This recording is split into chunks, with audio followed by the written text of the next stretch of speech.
All I ever wanted to do was be there and do right by my family. For 7 years, I paid for my brother's medical degree. I covered his tuition, his rent, his textbooks, even his scrubs. I ate instant noodles while he posted pictures of his restaurant dinners.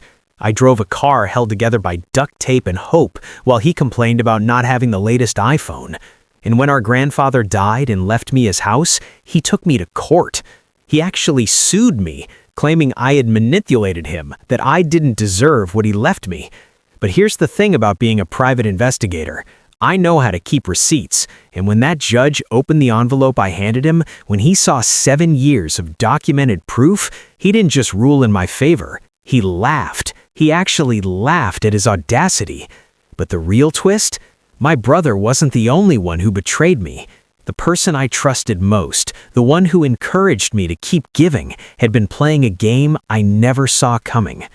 My name is Cameron Hayes, and this is the story of how my own family tried to destroy me, how I fought back with the truth, and how the betrayal went deeper than I ever imagined. Before we continue, please let us know where you're watching from and what time it is. We'd love to hear from you. And if you're new here, hit the subscribe button so you don't miss out on our upcoming stories. I've always been the invisible one in my family. Not the golden child, not the problem child, just the one who showed up, paid the bills, and kept things running. My brother Wyatt was the star, the one with the bright future, the one everyone rallied around. I was just Cameron, the backup plan, the safety net, the person who made sure everyone else could shine. I work as a private investigator in Portland, Oregon. It's not glamorous work. Most days I'm running background checks, tracking down people who don't want to be found, or sitting in my car for hours documenting insurance fraud. But the job taught me something valuable. People always leave traces. They leave receipts, emails, text messages, little breadcrumbs that tell the real story when they're trying to sell you a lie. I learned to notice the small things, the pauses people hope you'll miss, the way someone's story changes slightly each time they tell it. I learned to document everything, to trust evidence over promises.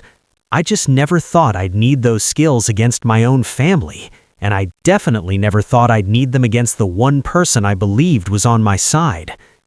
It started 7 years ago when Wyatt got accepted to medical school.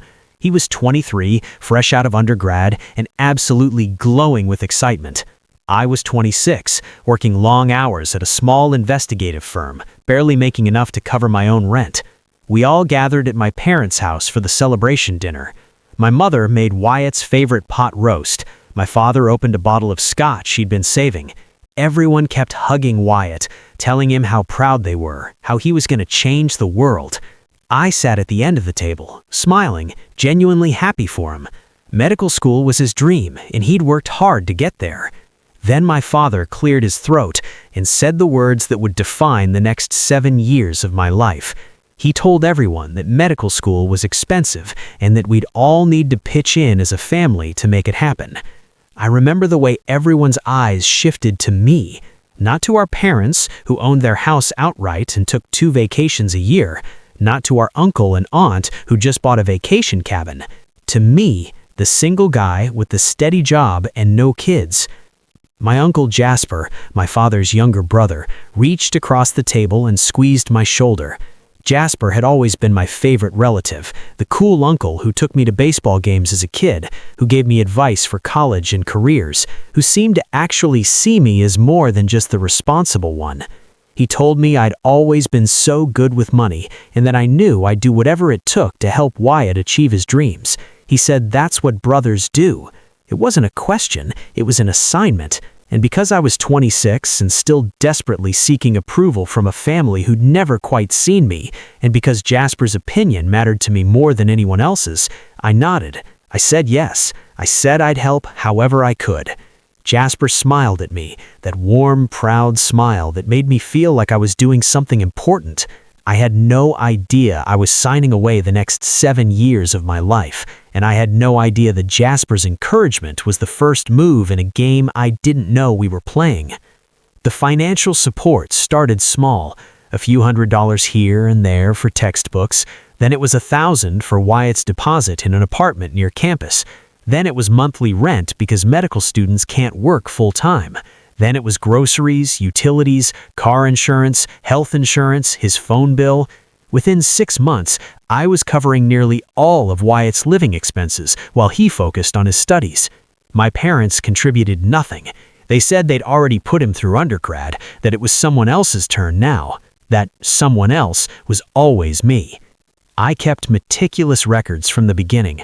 It's the investigator in me, I suppose. Every payment went into a spreadsheet with the date, amount, and purpose. Every receipt went into a folder in my fireproof safe at home. I told myself I was just being organized, that I'd never actually need these records. But some part of me, the part that noticed when people's stories didn't add up, knew better. Throughout those 7 years, Jasper was my biggest supporter. He'd call me every few months to check in, to tell me how proud of my sacrifice, how I was being the kind of brother people dream of having. He'd remind me that not everyone would do what I was doing, that I was building something important, that family bonds would last forever. He'd tell me that Wyatt was going to remember this, and when he was successful, he'd take care of me. Those conversations kept me going during the hardest times. When I was eating ramen for the 5th night in a row, I'd remember Jasper's words. When my car broke down again and I couldn't afford to fix it, I'd think about how I was investing in family. Jasper made it feel meaningful, like I was part of something bigger than myself. He even helped me a few times when things got really tight, lending me $500 here, $1,000 there, always saying that family takes care of family, that I was taking care of Wyatt and he would take care of me. I paid him back every time, of course. I kept records of those loans too, paying it back within a few months of borrowing. I lived lean for 7 years. I'm talking bare minimum lean. My apartment was a studio in a neighborhood where you heard sirens every night. My furniture came from thrift stores and curbs on trash day. I ate instant noodles, peanut butter sandwiches, and whatever was on clearance at the grocery store.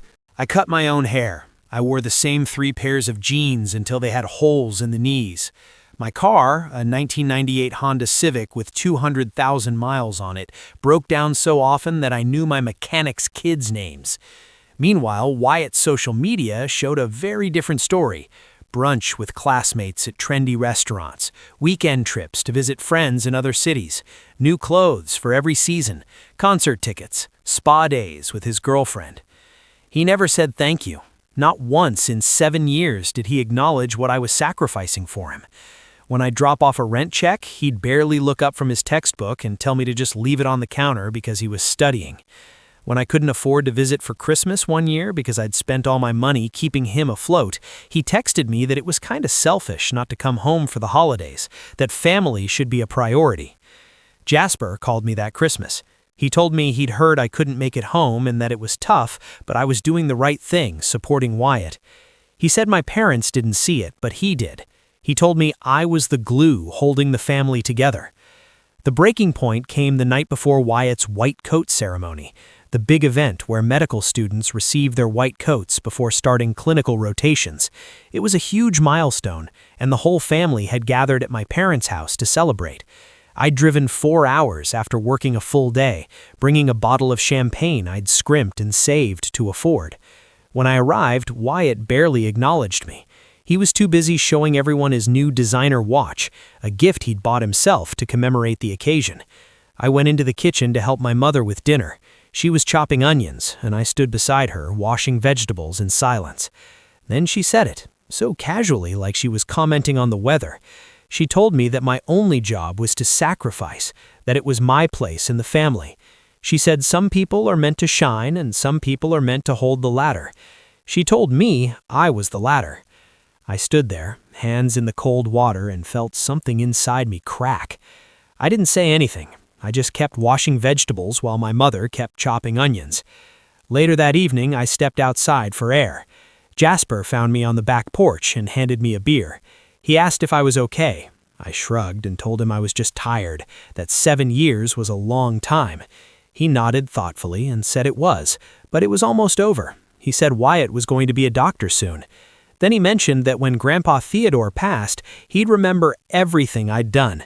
He said the old man saw things clearly and knew who really showed up for family. I looked at him, surprised, and asked what he meant. Jasper took a sip of his beer and told me to come on, that Grandpa was 87 and wasn't going to be around forever. He said Grandpa had been talking about updating his will and that loyalty gets rewarded. He told me I'd been loyal and that mattered. At the time, I thought Jasper was just being realistic, maybe even trying to comfort me with the idea that my sacrifice would be recognized eventually. I didn't realize he was planting seeds. I didn't realize he'd been having very different conversations with Grandpa Theodore. I didn't realize that Jasper had his own plans. My grandfather Theodore was the only person in my family who ever really saw me. He was my father's father, a retired postal worker who'd lived in the same house for 50 years. He wasn't wealthy by any means, but he was careful with money, and over the decades he'd built up a fortune through smart investments and frugal living. Grandpa Theodore and I had a special relationship. I'd visit him every Sunday afternoon, just the two of us. We'd sit on his porch, drink iced tea, and talk about everything and nothing. He'd tell me stories about his years delivering mail, about the people he'd met, the neighborhood he'd watched change. I'd tell him about my cases, the ones I could discuss anyway. He loved hearing about my work. He'd always say I had a good head on my shoulders, that I noticed things other people missed, and that it was a gift. He knew about Wyatt. I never complained to him directly, but he wasn't stupid. He'd ask how Wyatt was doing, and I'd mention sending him rent money or covering another emergency expense. He'd nod slowly, his jaw tight, but he never criticized my choices. He'd just tell me I had a good heart and to make sure people didn't mistake kindness for weakness. Jasper visited Grandpa too, though I didn't know how often until later. They'd always been close. Jasper was the son who called every week, who handled Grandpa's finances when things got complicated, who made sure his medications were filled and his doctor's appointments were scheduled. I was grateful for that. It felt like we were both taking care of Grandpa in different ways, me with companionship, Jasper with practical support. In his last year, Grandpa's health declined rapidly. Lung cancer, the doctors said. A lifetime of smoking had finally caught up with him. I visited him every day in the hospital during those final weeks. I'd sit beside his bed, hold his hand, and read him the newspaper. Wyatt was visited once, stayed for 20 minutes, and spent most of that time on his phone. My parents came a few times, but always seemed uncomfortable, eager to leave. Jasper came regularly, always bringing Grandpa's favorite magazines, always staying to chat with the doctors about his treatment options. When Grandpa Theodore died on a Tuesday morning in October, I was the one holding his hand. I was the one who called the rest of the family, and I was the one who planned his funeral, because no one else stepped up to do it. The family group chat lit up immediately after his death, but not with condolences or memories. People were asking about the will reading, about specific instructions for his investments. Wyatt wrote that he hoped Grandpa had remembered to put us all in there. I turned off my phone and went home to cry alone. The will reading happened 2 weeks later at the office of Grandpa Theodore's lawyer, a woman named Patricia Reynolds, who'd handled his affairs for 20 years. The whole family showed up.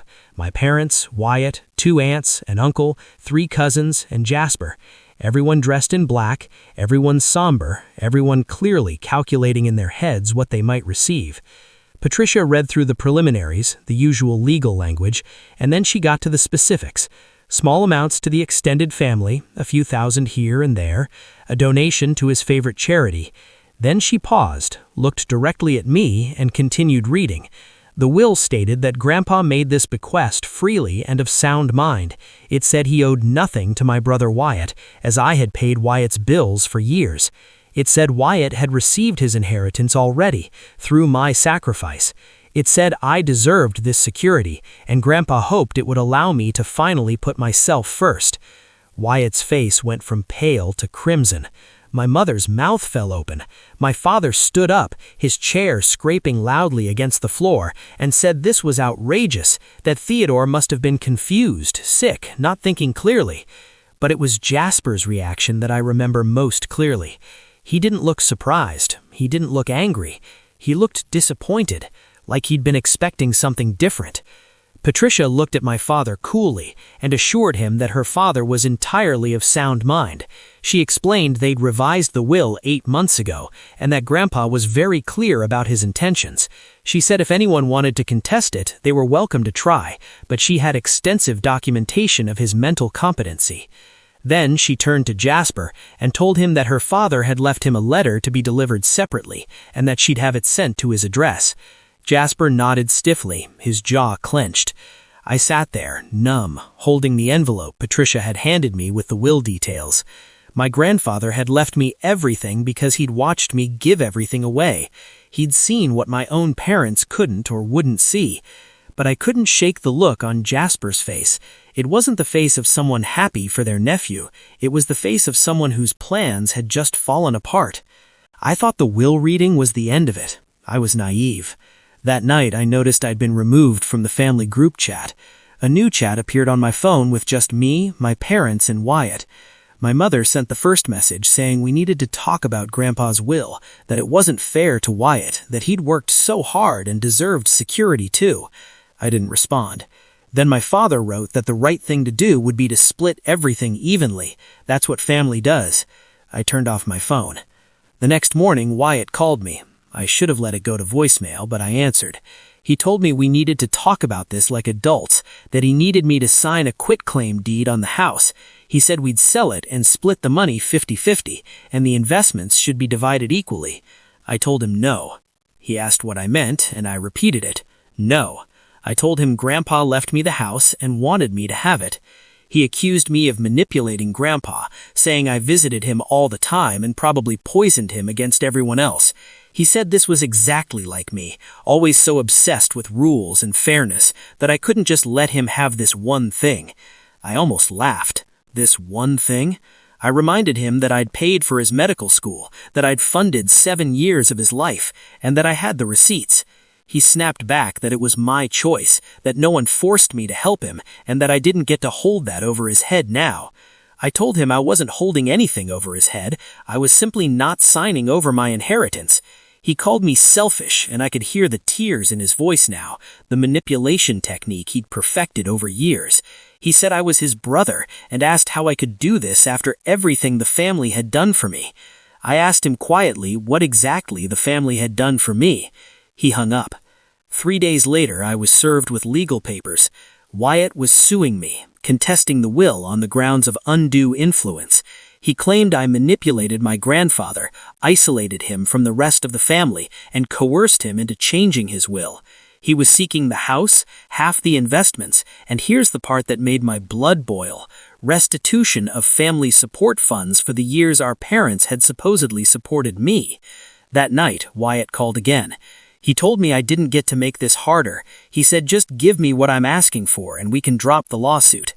I told him you sued me, that you actually sued me for an inheritance Grandpa specifically left me because I sacrificed for him. He said I was being dramatic, that this was just a legal formality, and if I cooperated it would all go. I needed proof. More than just my suspicions and circumstantial evidence. I needed Jasper to reveal himself, so I set a trap. I called Jasper, my voice heavy with defeat, and told him I needed advice. I said the lawsuit from Wyatt was killing me, the legal fees and stress, and I didn't know what to do. He responded with what sounded like warm concern, saying he was so sorry I was going through this, that Wyatt shouldn't have sued me, but I knew how Wyatt was, always felt entitled to things.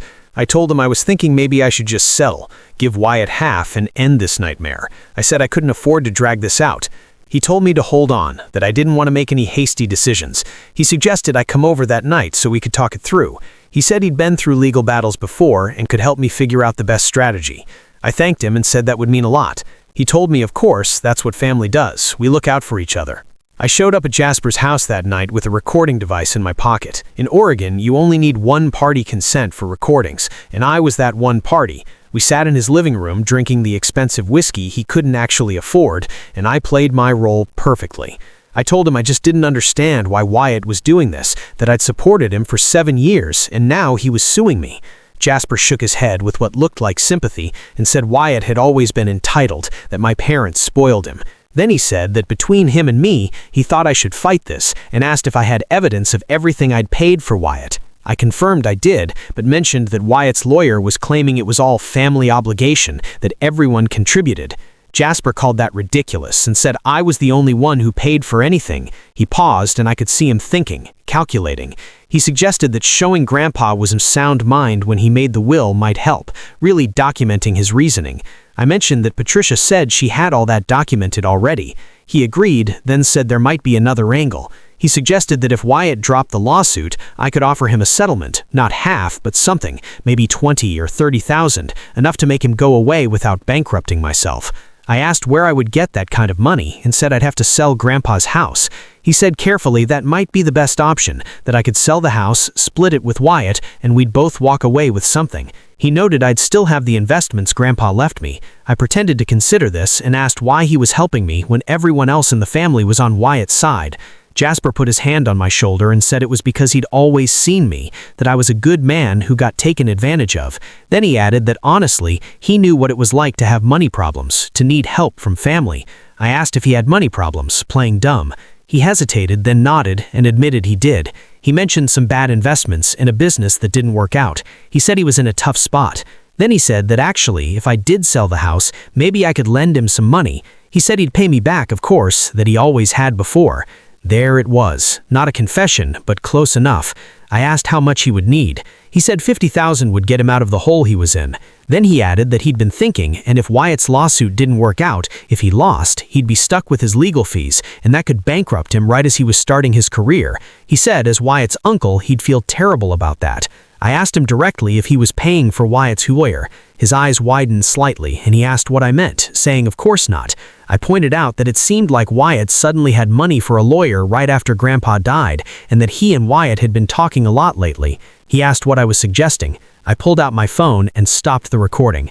I told him I wasn't suggesting anything, I was stating facts. I laid it out. He was in debt, he was hoping Grandpa would leave him money. Grandpa didn't, so he convinced Wyatt to sue me, probably offered to cover his legal fees, hoping that if Wyatt won, he could borrow money from him and never pay it back. Or maybe Wyatt promised him a cut if he got the inheritance. Jasper's face went cold. He said I couldn't prove any of that. I told him maybe not, but I could prove he tried to manipulate Grandpa. I explained that Patricia told me Grandpa came to her specifically because someone in the family was pressuring him to change his will. I asked if that was him. He said I was being paranoid. I asked if I was, then mentioned that I thought Grandpa's letter to him was going to say some very interesting things. I told him that when that came out in court, along with his financial situation and his phone records with Wyatt, it was going to look very bad for both of them. Jasper stood up, his hands shaking, and told me to get out of his house. I said gladly and told him I'd see you in court. As I was leaving, I mentioned that our conversation was recorded, that Oregon is a one-party consent state, and thanked him for the confession. I hired a lawyer named Vincent Torres, a man in his 50s with a reputation for being brilliant and ruthless. When I showed up for our first meeting carrying a banker's box full of documents and told him about Jasper, his eyes lit up. He asked if I really recorded Jasper trying to manipulate me into settling and asking me for money. I confirmed I had. He asked if I had evidence suggesting Jasper had been funding my brother's lawsuit. I told him it was circumstantial, but yes, I had phone records and financial records showing Jasper was desperate for money and that he'd basically admitted it on the recording. Vincent smiled and said my brother's lawyer had no idea what was about to hit him. We spent 3 hours going through my documentation, every payment I'd made for my brother's medical school tuition, time-stamped and confirmed, every rent check with copies of the cleared checks, grocery receipts, utility bills in my name that I'd paid for Wyatt's apartment, insurance payments, phone bills, and text messages where Wyatt had asked for money and I'd sent it. 7 years of financial records that painted a crystal-clear picture. I had funded my brother's entire medical education and lifestyle. Vincent leaned back in his chair, looking impressed, and told me this was the most thoroughly documented case he'd seen in 20 years of practice. I asked if it was enough. He said it was more than enough, then asked if I had anything from my grandfather, anything that showed his state of mind or intentions. I told him Grandpa left Wyatt a letter that was in the safe deposit box with his will. Patricia gave it to me at the reading, but Wyatt never opened it. He threw it in the trash, and I kept it. Vincent's smile widened and said I'd kept Wyatt's unopened letter from our grandfather. I explained I was an investigator and didn't throw away evidence. He asked if I knew what was in it. I said no, it was sealed, but Patricia mentioned Grandpa wrote it about 6 months before he died. He asked if there was anything else. I hesitated, then pulled out my phone and explained there was a video. I told him Grandpa had asked me to record him one day when I was visiting, that he said he wanted to make sure his intentions were clear. I pulled up the video and showed Vincent. On the screen, my grandfather sat in his favorite chair, looking directly into the camera. His voice was weak but clear as he stated his full name, the date, and that he was of sound mind, or as sound as a dying man could be. He said he wanted to make something clear about his will. He explained he was leaving his house and the majority of his money to me because I deserved it. He talked about how for 7 years I'd supported Wyatt through medical school, how I paid the bills while Wyatt studied, how I sacrificed while Wyatt took. He said that was fine, that family helps family, but now it was Wyatt's turn to pay me back. He addressed Wyatt directly in the video, telling him that when he was a doctor, he'd pay me back every dollar, that it was fair and right. He told me not to let them bully me, to stand my ground because I'd earned this. Then he addressed Jasper, saying that if he was watching, he knew why he wasn't getting what he wanted. Grandpa said Jasper had tried to play games with a dying man, that he'd pressured him to leave him money he didn't have to spare, and that he'd made financial plans based on an inheritance he hadn't earned. He said that wasn't how family behaved, that it was greed. I watched Jasper's face in the back of the courtroom. He went pale, then red, then stood up and started to walk out. Judge Brennan noticed immediately and told the bailiff to ask that gentleman to return to the courtroom. The bailiff went after Jasper and brought him back. The judge asked if he was Jasper Hayes and if he was the uncle mentioned in the video. Jasper confirmed both. Judge Brennan asked why he was there if he wasn't part of the case. Vincent stood up and told the judge he'd like to question Jasper about his involvement in the lawsuit. Todd objected that Jasper wasn't a party to the case. Vincent countered that he had evidence suggesting Jasper had been funding the lawsuit and manipulating both parties. Judge Brennan asked what evidence Vincent had. He listed phone records showing extensive contact between Jasper and Wyatt since Grandpa's death, financial records showing Jasper was in significant debt and desperately needed money, and a recorded conversation from 2 days ago where Jasper essentially admitted to orchestrating the lawsuit. Judge Brennan's expression hardened. She said she'd allow it and told Jasper to approach the witness stand where he'd be testifying under oath. Jasper looked like he wanted to run, but he couldn't without looking guilty. He walked to the witness stand, was sworn in, and sat down. Vincent approached him slowly and asked if he was in financial debt. Jasper said he didn't see how that was relevant. Vincent told him to answer the question. Jasper glanced at the judge and admitted he was in some debt because some investments hadn't worked out. Vincent asked how much. Jasper said about $200,000. Vincent pointed out that was significant and noted that Jasper's father, Theodore Hayes, had left him only $5,000 in his will. He asked if Jasper had been hoping for more. Jasper hesitated and said he thought his father might leave him more, yes, and that he'd been helping him with his finances. Vincent asked whether he'd been helping with finances or trying to position himself as a primary beneficiary. Todd objected weakly. Jasper insisted he was just helping. Vincent suggested that Grandpa had seen through that, hadn't he? That Jasper's father recognized he was being pressured and cut him out of the will, and that made Jasper angry. Jasper's voice was tight as he said he wasn't angry, he was disappointed. Vincent asked if he was disappointed enough to encourage his nephew Wyatt to sue his other nephew, me. Jasper said he didn't encourage anything. Vincent pulled out his phone and told the judge he had a recording of a conversation with Jasper from 2 nights ago, in which Jasper tried to convince me to settle the lawsuit, sell my inherited house, and give both Wyatt and himself money. He played the recording. The courtroom heard Jasper's voice suggesting I settle, asking me for $50,000 and basically admitting he knew about Wyatt's lawsuit before it was filed. When it ended, Judge Brennan looked at Jasper with pure disgust. She asked him directly if he'd provided financial support for Wyatt's legal fees in this case. Jasper hesitated too long.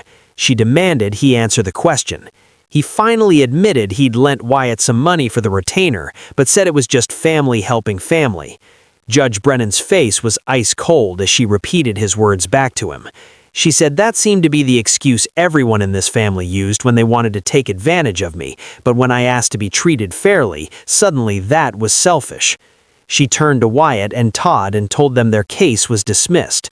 She said not only was the petition without merit, but it was clear it had been brought under false pretenses with financial backing from a third party who had his own agenda. She told Wyatt he'd pay my legal fees. She added that Grandpa's video message explicitly stated Wyatt should repay me, and she was ordering him to work out a payment plan with my attorney. If we couldn't agree on terms, she'd set them herself. She turned to Jasper and said she was referring this matter to the district attorney's office for possible investigation into fraud and financial exploitation of an elderly person. She said if it was determined that he'd attempted to manipulate his father's will for personal gain, he might face criminal charges. She banged her gavel and said they were done. The courtroom erupted. My mother started crying. My father stood up, yelling something about this being a misunderstanding. Todd was gathering his papers frantically, whispering urgently to Wyatt. Jasper looked like he'd been hit by a truck.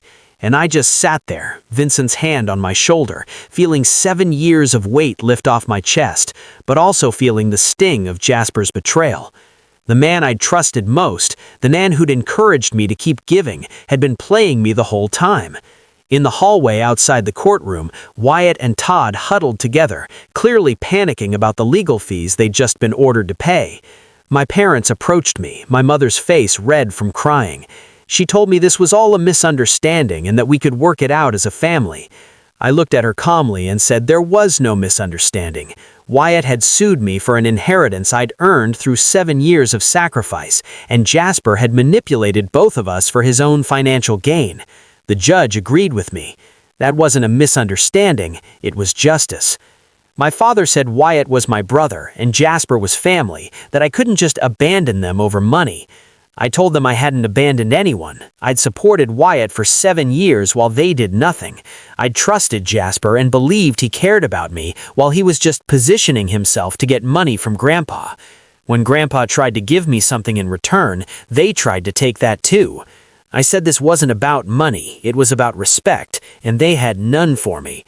Wyatt walked over, his face a mask of fury, and asked if I was really going to do this, if I was going to take everything and leave him with nothing.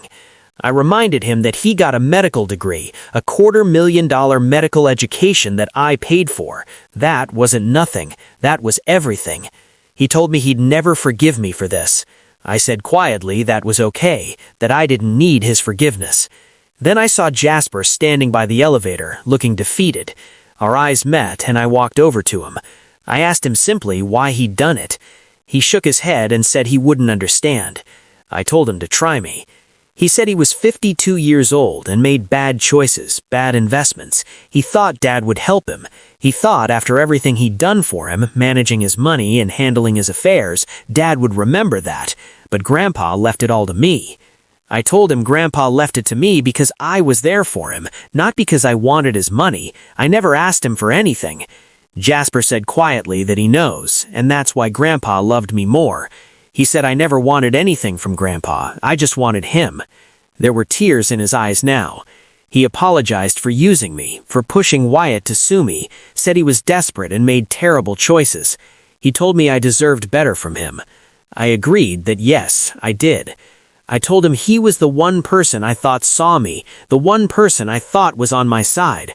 He admitted he was at first, but then he needed money and stopped seeing me as a person. He said he saw me as someone who had something he needed. He said it wasn't an excuse, just the truth. I asked what happened now. He shrugged and said he didn't know. The DA might press charges, he might lose everything. But he said honestly he'd already lost what mattered. My respect, his father's trust before he died, his integrity. He looked at me and said for what it's worth, he was proud of me. He mentioned the way I documented everything, the way I protected myself, the way I stood up in that courtroom. He said your grandfather would be proud too. I told him Grandpa already was, that's why he left me everything. I walked away. Vincent caught up with me at the elevator and asked how I was feeling. I told him honestly that I felt sad. I said I'd won, but it didn't feel like winning. I'd lost my brother, I'd lost my uncle, I'd lost the family I thought I had. Vincent said gently that I hadn't lost them, I'd just finally seen them clearly. He said sometimes clarity is painful. I nodded. He was right. I drove home to the house Grandpa had left me. It was a small 2-bedroom bungalow in a quiet neighborhood.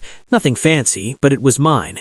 I walked through it that evening, touching the furniture Grandpa had loved, looking at the photos on the walls. There was one of us from my college graduation, his arm around my shoulders, both of us grinning. There was another of him and Jasper from 20 years ago, before money and greed had corrupted what they had. I felt sad for both of them, for what could have been. I ordered a pizza, something I hadn't been able to afford casually in years, and ate it sitting on Grandpa's old couch. My phone buzzed with texts from my parents, from extended family members who'd heard about the hearing, from people I hadn't spoken to in years, suddenly wanting to catch up. I deleted all of them and blocked the numbers. I didn't owe them explanations or second chances. That night, I slept better than I had in years. 2 weeks after the hearing, Vincent called me. Wyatt's lawyer had reached out wanting to negotiate a settlement for the legal fees and discuss the repayment plan. I asked what they were offering. Vincent explained that Wyatt was proposing a payment plan of $2,000 a month until the legal fees were covered, which came to about $15,000 total. After that, he'd continue paying $2,000 a month toward the $247,000 he owed me until it was fully repaid. I did the math. At that rate, it would take him over 10 years to pay me back. I pointed out that Wyatt made over $200,000 a year as a doctor and could pay me back much faster. Vincent agreed, but he said Wyatt was also stubborn and this might be the best offer I'd get. He explained that if I pushed for more, Wyatt would dig in his heels and we'd spend years in litigation. I told him to tell Wyatt I accepted, but I wanted it in writing, legally binding, with penalties if he missed payments. Vincent said it was done. Then he paused and said there was something else. He'd gotten a call from Jasper's lawyer who wanted to meet with me. I asked why. Vincent said he wouldn't say, but he mentioned Jasper had information I needed to hear. I was suspicious, but my investigator instincts told me to listen. I told Vincent to set it up. We met at a coffee shop 3 days later. Jasper looked terrible, like he hadn't slept in weeks. His lawyer sat beside him, with a folder on the table between them. Jasper thanked me quietly for coming and said he wasn't sure I would. I asked what he wanted. He pushed the folder across the table and said he wanted to give me documents related to my grandfather's estate, things he'd found when he was managing Grandpa's finances. I asked what kind of documents. He told me they were proof that he'd done more than just try to manipulate the will. He admitted he'd actually stolen from Grandpa. My stomach dropped, and I asked what he meant. He explained that over the last 2 years, he'd taken money from Grandpa's investment accounts, small amounts at first, then larger ones. He said Grandpa was getting older and less sharp with the numbers, and he thought he wouldn't notice. But Grandpa did. Jasper said that's really why Grandpa cut him out of the will, not just because he pressured him to leave him money, but because he'd stolen from him. He looked at me with hollow eyes and said he'd taken about $80,000. He'd used it to pay debts, to keep his business afloat, to maintain his lifestyle, and Grandpa knew, and it broke his heart. I asked why he was telling me this.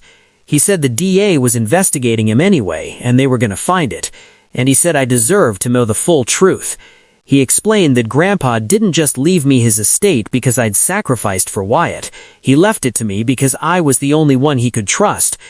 I looked through the folder and found bank statements showing transfers Jasper had made, forged authorization forms, and a letter from Grandpa to his accountant dated 6 months before his death.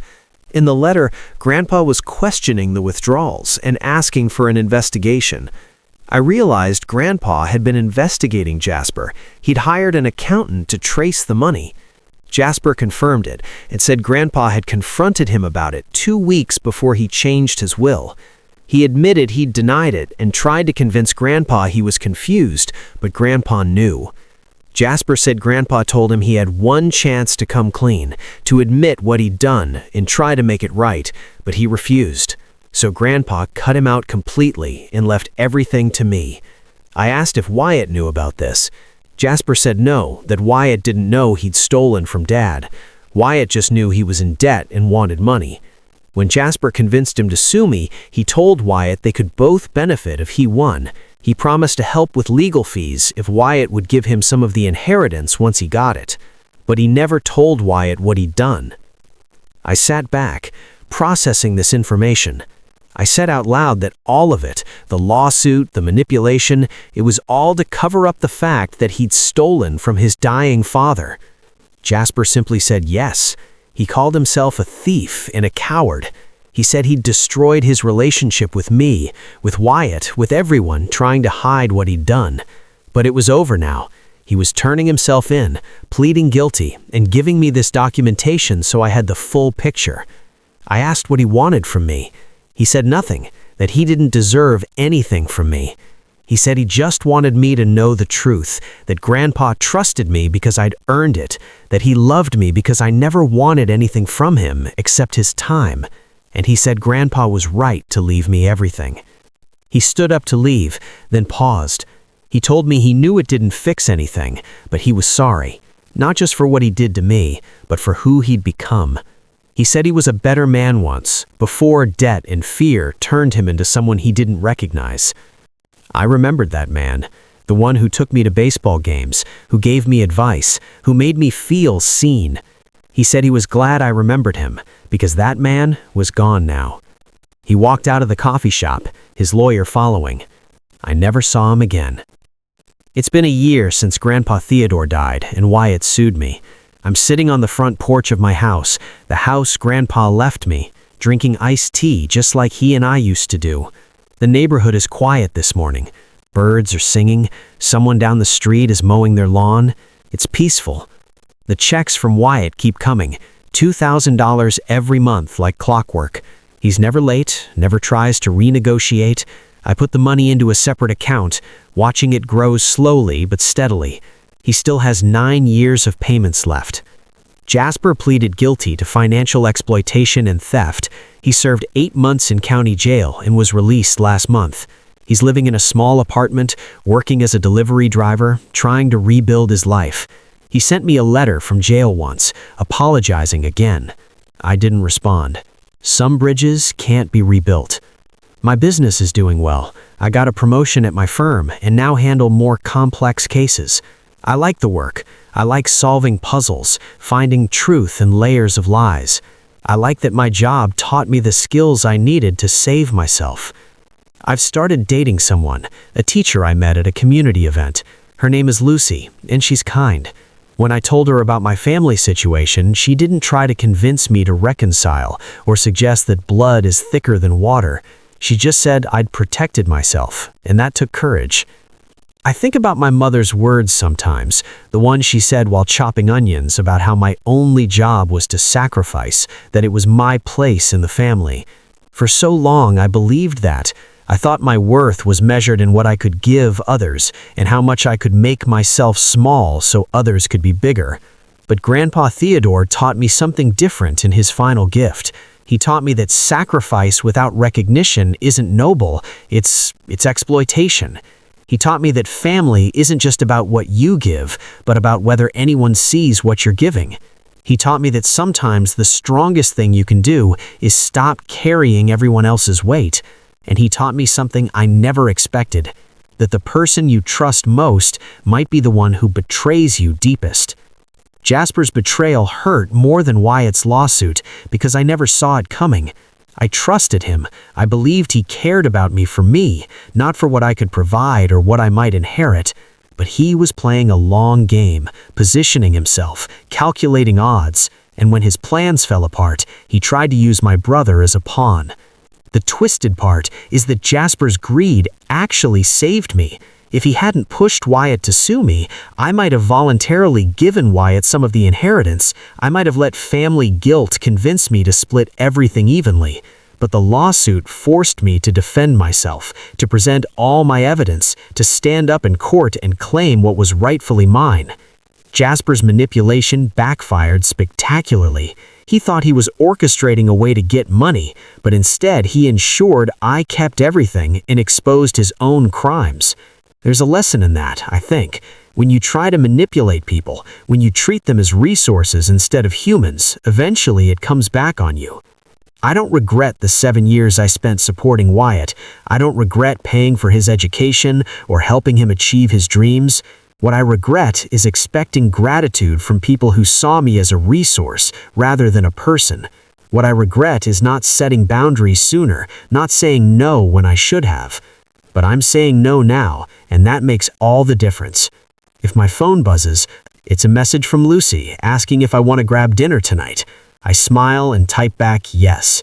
Yes to things that bring me joy. Yes to people who see me. Yes to a life where I matter. And no to everything else.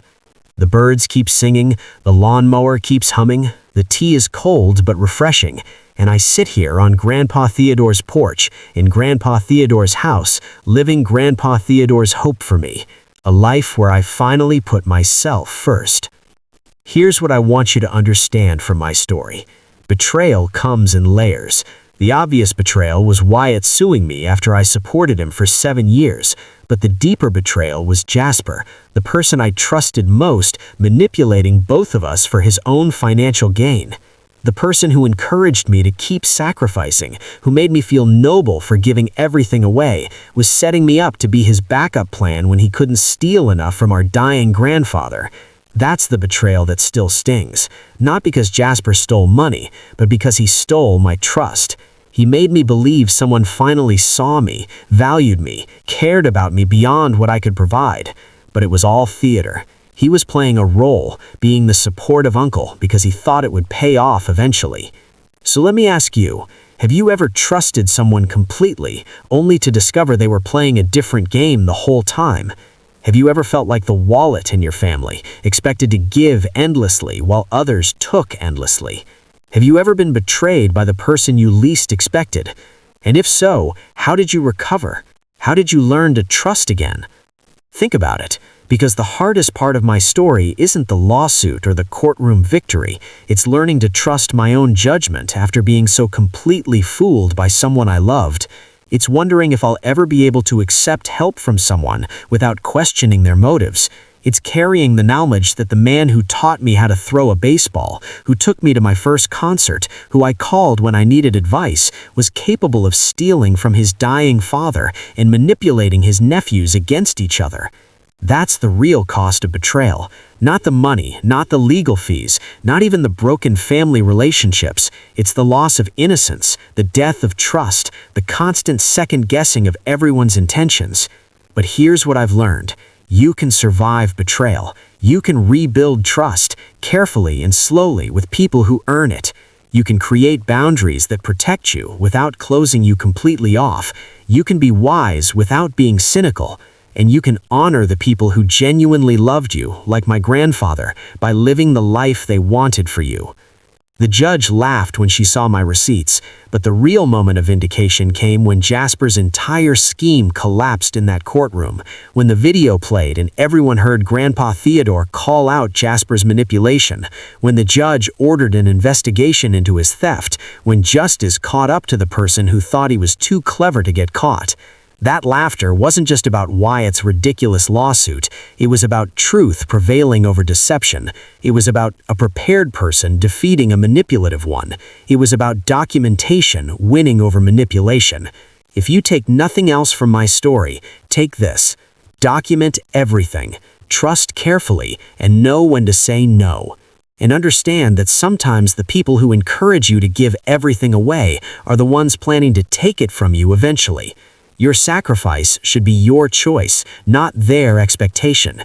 Your generosity should be appreciated, not assumed. Your trust should be earned, not automatically given because someone shares your DNA or history. Thank you for listening to my story. If it resonated with you, if it made you think about your own life, your own boundaries, and your own relationships, subscribe for more timeless stories that will keep you thinking long after the video ends. And please share your thoughts in the comments. I'd love to hear your experiences, your insights, and your own stories of standing up for yourself, even when it meant standing against people you loved. Protect yourself, trust carefully, and remember you deserve people in your life who see you more than a resource.